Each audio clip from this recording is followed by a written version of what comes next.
Halo teman-teman semuanya, selamat datang kembali di channel ini. Jumpa lagi dengan saya Vicky Himpong. Semoga kalian semuanya selalu dalam keadaan yang sehat. Video kali ini kita akan sama-sama kembali lagi membahas soal berita yang lagi ramai menjadi perbincangan hari ini. Ada beberapa video yang saya rangkum. Semoga ini bisa memberikan tambahan informasi kepada kalian semua. Dan tanpa perlu banyak basa-basi, let's jump to the video guys and let's do this. Let's go. Ini dia ya. Diisukan bahwa Coach Sintayong ini sedang mau dibajak dalam tanda kutip oleh Korea Selatan, mengiming-imingi dengan Piala Dunia. Kita akan sama-sama bahas videonya ya. Ini yang sebenarnya dari dulu ku khawatirin teman-teman. Meskipun setelah timnas Indonesia U23 itu lolos ke semifinal dan Pak Erick Thohir udah salaman sama Sintayong bahwa mereka akan perpanjangan, tapi itu tuh baru secara informal. Ya, secara resmi itu belum pernah ada, ya. tanda tangan resmi kontrak itu belum pernah ada. Saya terbukti media negeri gingseng minta salib PSSI untuk bawa Sintayong kembali ke timnas Korea Selatan. Jadi sampai detik ini tuh belum ada tanda tangan hitam di atas putih perjanjian kontrak bahwa Sintayong melanjutkan karir kepelatihannya dengan timnas Indonesia yang kita tahu akan berakhir tahun ini. Menurut PSSI, belum adanya tanda tangan atau tekan kontrak itu menunggu Sintayong yang sedang menjalani pemulihan karena sedang tidak fit. Dan infonya PSSI sudah menyodorkan kontrak sejak minggu lalu, tapi belum ditandatangan oleh Sintayong. Nah, yang menjadi kekhawatiran adalah jika Sintayong dibajak oleh Korea Selatan. Tentu itu adalah menjadi pilihan yang sulit kalau seandainya Korea Selatan menginginkan Sintayong untuk kembali ke sana. Apa yang bisa kita lakukan?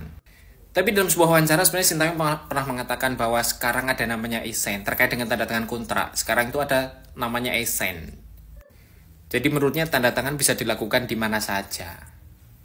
Andaikan Sintayong ternyata nggak lanjut menahkodai timnas Indonesia, kayaknya itu adalah sebuah bencana buruk sih, kabar buruk bagi timnas Indonesia.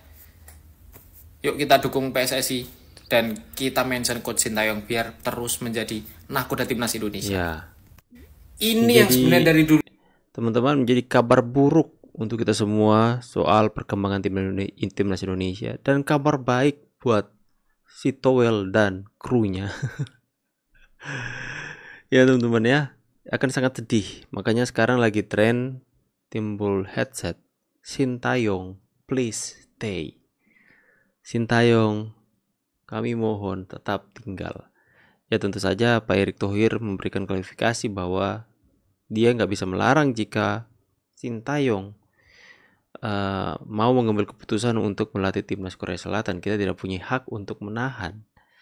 Akan tetapi makanya kita harus ramaikan Sintayong please stay. Ini lagi ramai ya. Kenapa? Ini dia. Kita sudah memberikan final kontrak kepada Coach Sintayong hampir 2 minggu yang lalu. Tetapi tentu hari ini kan Coach Sintayong sedang beristirahat. Ya, kemarin Coach Sintayong ada melakukan kegiatan kesehatan yang harus dirawat di rumah sakit. Ya, jadi kita masih menunggu recovery Coach Sintayong sehingga tanggal 27 Juni juga ketika kita penarikan tentu undian untuk kejuaraan kualifikasi dunia round 3, Coach Sintayong tidak mendampingin saya. Jadi nanti saya pergi sendiri. Ya, karena beliau masih dalam recovery perawatan. Jadi untuk kontrak kita tunggu ya, masa saya ngejar-ngejar kontrak orang lagi perawatan gitu. Tapi dalam waktu dekat ini ya Pak, maksudnya bulan ini. Ya, kalau kami sudah memberikan kontrak finalnya kan. Sintayong masuk bursa calon pelatih tim nasional Korea Selatan. Lalu bagaimana statusnya dengan PSSI ataupun tim nasional Indonesia? Kita tahu setelah Sintayong berhasil membawa timnas Indonesia. Makanya saya bilang ini jadi rame dan ini akan menjadi sebuah keputusan yang sangat sulit untuk Sintayong.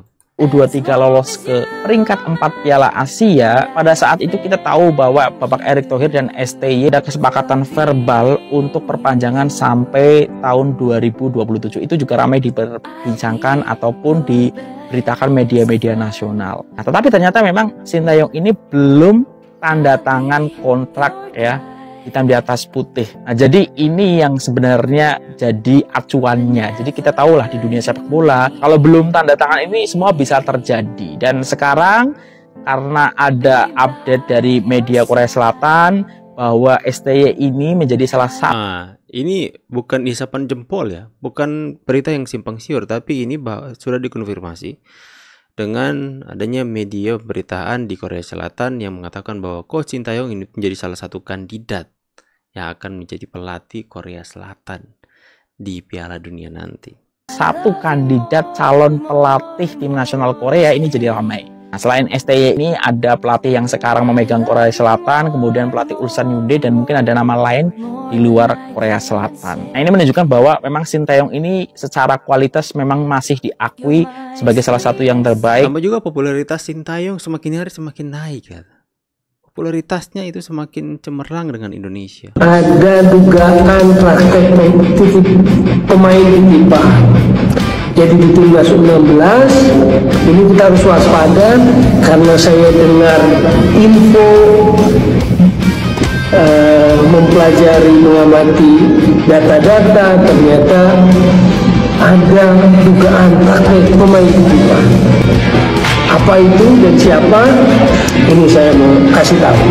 Ada dugaan. Ngoceh terus sampai berbusa congormu, nggak bosan menyebar fitnah.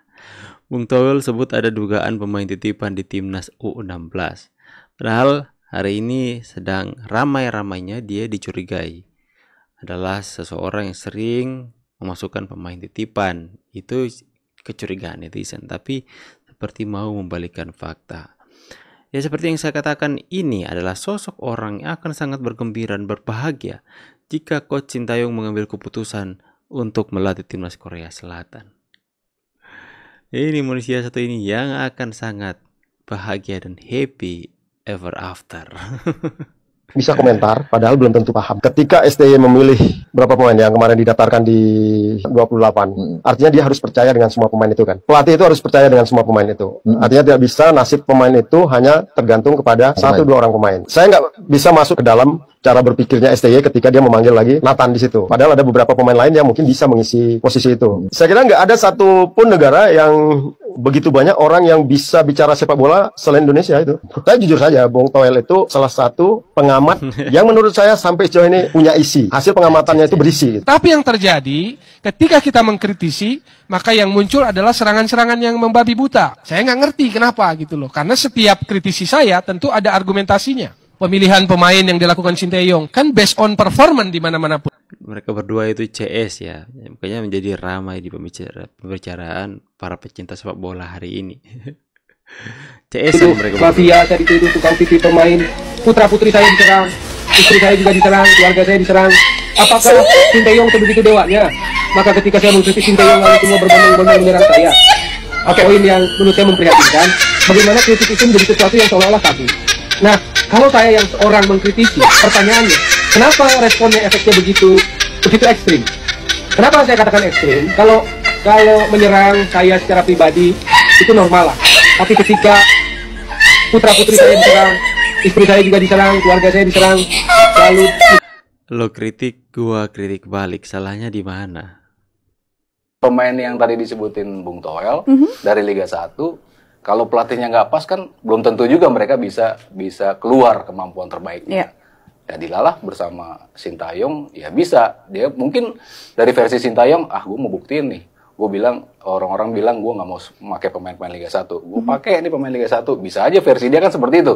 Dan sama kok ternyata bisa. Di bawah gue, mereka bisa membuktikan itu. Sebelum ini, kan juga banyak kan pemain-pemain Liga 1 dimainin, tapi di tangan dokter yang tidak tepat, tidak keluar penampilan terbaiknya gitu. Jadi ya pas aja gitu loh apa yang dihadirkan oleh Sintayong. Entah itu materinya pemain-pemain yang baru datang. Kalau khusus untuk mereka, saya melihat kestabilan yang bisa dihadirkan gitu. Adanya Nathan, Chweon, Hubner di belakang itu agak sedikit memberikan kenyamanan dan keamanan gitu. Timnas Indo kebanyakan pemain asing. Muhammad Ferrari, kiper Hernando Ari itu. Ya, kiper Hernando Ari, Muhammad Ferrari main, Justin Hubner main. Naturalisasi itu. Ya, terus Komang Teguh. Ini singlenya si Raim Laude. Bangsat lu. Lanjut, kita biar ngerti bola ini, Bro. Ini ada Fajar Fatur Rahman. Dia juga main. Ya. Ada Ivar Jenner. Nah, itu naturalisasi juga tuh. Oh ya, ini dari namanya, dari Nathan Cho Aon. Itu juga naturalisasi. Ya udah jelas Aon Cho Aon. Ayon. Pratama Arhan main. Indonesia. Witan Sulaiman main. Marcelino. Tahu dia. Marcelino Ferdinand main. Rafael Struik. Ah itu naturalisasi. Hampir setengah naturalisasi ya. Oh iya. Makanya aneh jujur lihat pemain Indonesia tuh banyakan asingnya, bro. Dulu kan nama kita Widodo gitu kan.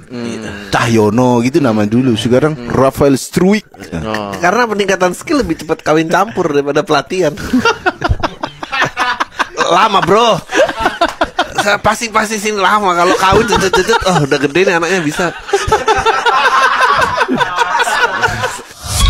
Kita tidak merendahkan timnas era sebelumnya, kita tidak merendahkan pelatih sebelumnya. Emang siapa yang merendahkan era timnas sebelumnya dan pelatih-pelatih sebelumnya? Memuja dan memuji Sintayong itu bukan berarti mengecilkan arti para pelatih sebelumnya dan era timnas sebelumnya. Bukan. Ini hanya apresiasi saja terhadap apa yang diraih oleh era timnas sekarang di era Sintayong. Itu saja. Tidak sedang membanding-bandingkan. Lagian ngapain sih selalu dibanding-bandingkan dulu sekarang. Next seperti apa aja gitu.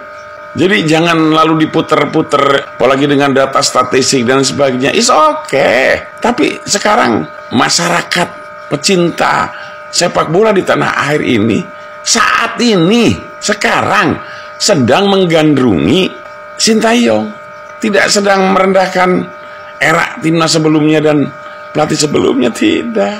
Masalah yang dilakukan Sintayong itu hanya fisik lah, inilah, itulah.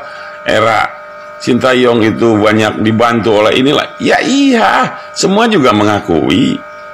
Tapi yang jelas Sintayong mampu menghantarkan timnas era Sintayong dengan berbagai prestasi dan ke jenjang yang lebih tinggi. Itu patut diapresiasi. Kalau masalah dibanding-bandingkan, ya itu hak Anda sebagai pengamat. Kami hanya penikmat. Itu aja lah, selesai masalahnya. Dan berapa timnas Indonesia, berapa Sintayong, berapa pecinta bola Indonesia. Setuju sekali dengan yang dikatakan oleh Bapak ini ya. Sebenarnya hanya simpel saja, Bung Toel. Anda itu pengamat, kami penikmat. Asik ya. Jadi ya sebenarnya yang membanding-bandingkan itu siapa sih sebenarnya di sini? Kita tuh bukan nggak mau harus membandingkan, karena jelas-jelas ada perbandingan ketika Coach Sintayong memimpin. Ya, apa yang belum dicapai dari dulu-dulu tercapai di era Sintayong. Itu kan membuktikan bahwa secara mau tidak mau atau secara tidak langsung itu otomatis kita akan secara tidak sadar maupun sadar akan membandingkan dan kita akan memberikan apresiasi tinggi kepada Sintayong. Karena jelas perbandingannya terlihat. Ya, apa yang sudah dikerjakan hari ini terlihat. Makanya betul yang Bapak tadi katakan. Kita ini penikmat. Kita nggak mau melakukan banyak hal. Kita nikmati saja prosesnya. Kita nikmati, kita lihat, kita ikuti, dan kita melihat begitu banyak pencapaian yang belum dicapai hari ini. Makanya kita ya secara tidak langsung membandingkan. Tapi dalam hal ini bukan kita membandingkan dan kemudian kita menjelek-jelekan timnas yang dipimpin atau di coaching oleh coach-coach yang sebelumnya. Tidak. Tapi kita menikmati pencapaian Coach Sintayong hari ini dan kita mengakui bahwa dia lebih baik dari yang lain. Karena itu yang dinamakan realistis. Realita yang terjadi, fakta yang terjadi. Bukan berarti Coach Sintayong tidak melakukan apa-apa dan tidak memberikan pencapaian-pencapaian sampai hari ini. Kemudian kita mengatakan dia lebih baik dari pelatih sebelumnya yang mencapai prestasi yang lebih gemilang. Itu kan gak realistis. Tapi kita realistis kok. Kita realistis, kita melihat semuanya dan kemudian kita mengatakan bahwa Sintayong lebih baik. Bukannya Anda dan kawan-kawan Anda yang membandingkan, mengatakan timnas era sebelumnya lebih baik dari era Sintayong. Bahkan mengatakan di era-era di 80-an yang pernah berhasil seperti ini, seperti itu. Kalian sendiri membandingkan secara tidak berdasarkan dengan fakta dan realita yang terjadi. Makanya lucu-lucu aja ya. Banyak sekali netizen yang akhirnya curiga dengan mereka-mereka ini. Yang tidak mau mengakui, tidak mau memberikan pengakuan kepada Sintayong? Ada agenda terselubung apa sebenarnya? Ya, itu menjadi pertanyaan netizen ya. Tulis pendapat kalian di kolom komentar, tulis juga pendapat kalian dan kita ramaikan hashtag please Sintayong stay di kolom komentar. Saya Vicky pamit dulu, see you on the next video guys and God bless. Bye guys.